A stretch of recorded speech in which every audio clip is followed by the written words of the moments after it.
1583 साली अमेरच्या राजाने एक किल्ला बनवला।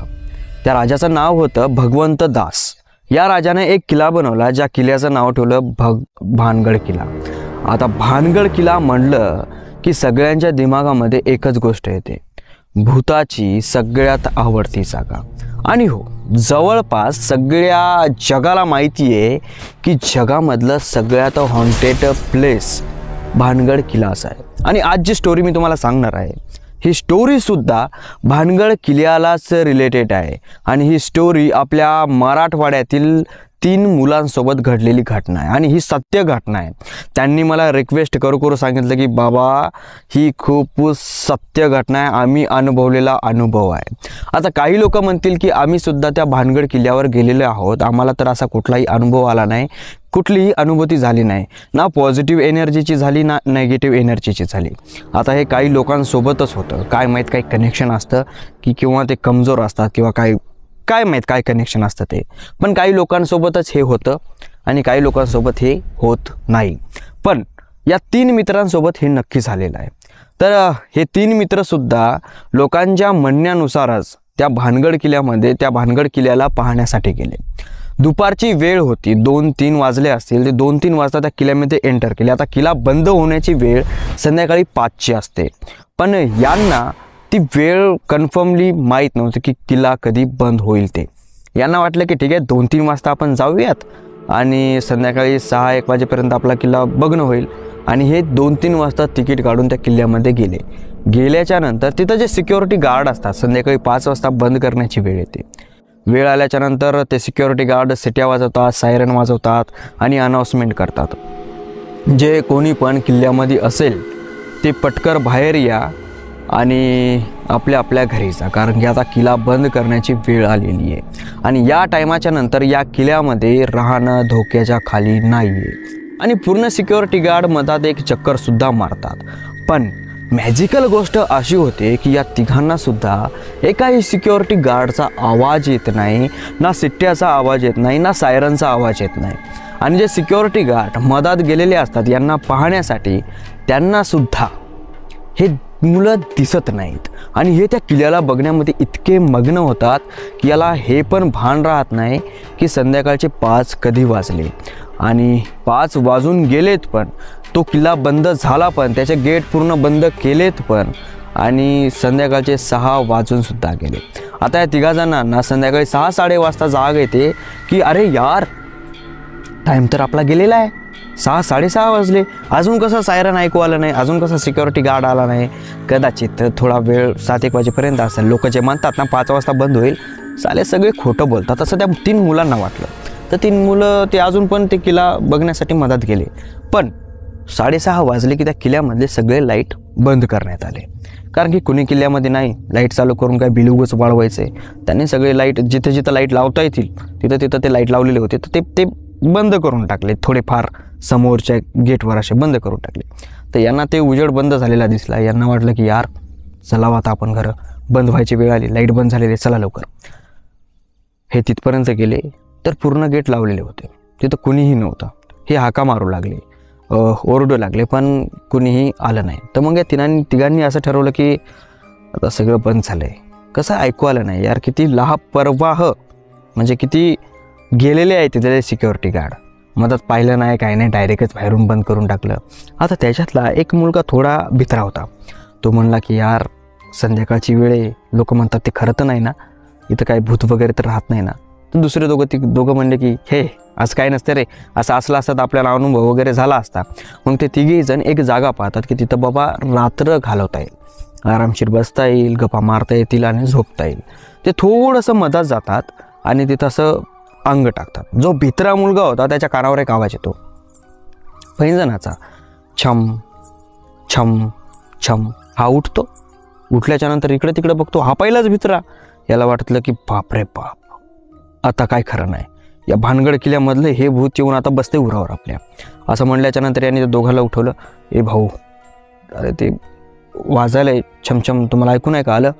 हे दोघं जण म्हणले, यार तू काय पागल आहेस का, कसं वाजल, तू भित्र आहे, तू भास झाला असेल, झोपी जा। मग हे तिघेही जण झोपतात। पुन्हा छमछम आवाज येतो, उठतात तिघेही जण। यावेळेस तिघांना आवाज येतो, एकमेकाच्या तोंडाकडे बघतात. बापरे बाप, खरंच असते का रे काही. तिघंजणं थोडे दूर बसलेले आहेत. ते जवळ येतात. जवळ आल्याच्यानंतर त्याच्यातला एक जण मोबाईल काढतो आणि बघतो. बघितल्याच्यानंतर त्याच्यामध्ये नेटवर्कही नव्हतं आणि बॅटरीसुद्धा लो व्हायला लागली होती आणि रात्रीचे 11 11:30चा टाईम असेल. मोबाईल पाहतात आणि मोबाईल ठेवून देतात आणि ठेवला तसा तो स्विच ऑफ पडतो. त्याचा जो उजेड असतो, जो ब्राईटनेस असतो, ते एकदम असा खटकर बंद पडतो. यानंतर कळतं की यात मोबाईल आपला स्विच ऑफ पडलेला आहे. मोबाईल जसा स्विच ऑफ पडतो तसा भांड पडण्याचा आवाज यांच्या कानावर येतो. आवाज आल्याच्यानंतर तिघेजण उठतात, म्हणजे असं मान वर करतात आणि समोर बघतात. जिकडून आवाज आला तिकडून तर तिकडे एक बाई उभी असते. पिवळी साडी, म्हणजे लुगडं घातलेली असते, पिवळं लुगडं, भरभरून तिच्या अंगावर दागिने, कपाळावर एवढं मोठं लाल टिका, बांगड्या इथपर्यंत भरलेल्या, आणि यांच्याकडे बघत असते. तेवढ्यात यांना दुसरा एक आवाज येतो, काहीतरी नाव घेतल्यागत असा आवाज येतो. आणि नाव घेताच ती बाई घसकर मागं फिरते आणि ती बाईसुद्धा आवाज देते आणि त्या मधात त्या दरवाजामध्ये घुसते. दरवाजामध्ये घुसल्याच्या नंतर त्या दरवाजामध्ये हळूवार उजेड पडला, असा थोडासा मधात काहीतरी लाईट वगैरे असेल असा उजेड पडला. आता हे तिघंजणं कन्फ्यूज, यार इतक्या रात्री मधात कोण आहे, कोणी माणसं वगैरे तर नाहीत ना. असं नाही ना की इथं माणसं राहतात आणि या माणसांना पाहूनच लोक भूतभूत म्हणून इथून चालल्या जातात आणि यांची रात्र इथं मस्त आरामशीर इथं घालवतात. यांना असं वाटलं कदाचित ते भुरटे बिरटे असतील. तर हे यांनी असं ठरवलं की आपण जाऊन थोडं चोरून चोरून बघावं. हे हळूवार त्या रूमकडे जाऊ लागले ज्या रूममध्ये उजेड येऊ लागला. जाता जाता डोकावणाराच की मागून मुलं रडण्याचा आवाज आला. लेकरचे छोटे छोटे लेकरं असतात ते रडण्याचा आवाज आला. खूप जोरात रडू लागले. आता ते लेकरं रडताना त्यांनी सगळ्यांनी इकडं बघितलं आणि इकडं बघितलं तर तो उजेड होता, तो पूर्णपणे अंधार झाला. तिथं आता काही नव्हतं, गडूप अंधार होता तिथं. ते लेकरं रडू लागले तर तिकडे जे पलीकडचे जे असा दरवाजा होता त्या दरवाजामधून थोडं थोडं उजेड आला आणि लेकरं त्या दरवाजामधून आवाज येऊ लागला असं यांना वाटू लागलं. तेवढ्यात तिथून एक असं लेकरू असं पळत पळत टोंगळावर असं ते रांगतं ना लेकरू, असं पळत पळत समोर आलं दरवाजाच्या बाहेर. दरवाजाच्या बाहेर आलं तसं त्याच्या मागून एक माणूस आला, असा धोतरा वगैरे असा टोपी वगैरे घातलेली होती. ते माणूस आला आणि त्या लेकराला उचललं आणि यांच्याकडे बघितलं आणि घरात गेला. आता यांच्याकडे जेव्हा त्या माणसाने बघितलं त्यांचे जे डोळे होते ते पूर्णपणे पांढरे होते, पूर्ण पांढरे डोळे होते. तर हे तिघेही जण हादरले, अरे बाप रे बाप, त्याचे डोळे कसे होते बघितले का.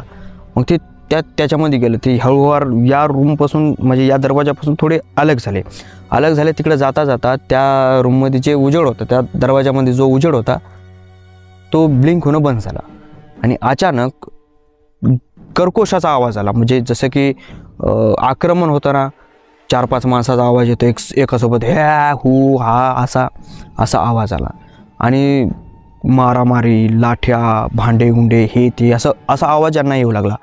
म्हणजे तलवारी बिलवारी एकमेकांना लोखंड घासतं ना असं लागतं ना, अशा प्रकारचा आवाज येऊ लागला. हे तिघेही जण आरबळले पण दिसत काही नव्हतं. भडाभड फडाफड भडाभड फडाफड, इकून भांडे पड तिकून भांडे पड, बाया ओरड, लेकरं ओरड, तलवारीचा आवाज आहे, माणसाचा ओरड. माणसांना कसं लागल्याच्या नंतर व्हायला कोणत्या फिलिंगमध्ये चाललो मी, म्हणजे ते ओरडतात ना तसा आवाज यांना येऊ लागला. हे तिघेही जण मिली, यांच्या तिघा अंगाचं पाणी झालं. पूर्ण घाम झाला, खालचा वरचा एक घाम झाला यांचा. आणि तिघेही जण त्या एका कोपऱ्यामध्ये दडून बसल्याच्या नंतर डोळे गप्प लावले. जसं म्हणता तो आवाज शांत होत पूर्ण सायलेंट झाल्याच्या नंतर यांच्या कानावर अजून एक आवाज आला. तो म्हणजे जेव्हा आग लागते ना, ठण असा आवाज येतो, तशा प्रकारचा आवाज आला. आणि तो काही वेळानंतर तो सुद्धा सायलेंट झाला. संध्याकाळचे 2-2:30 वाजले असतील.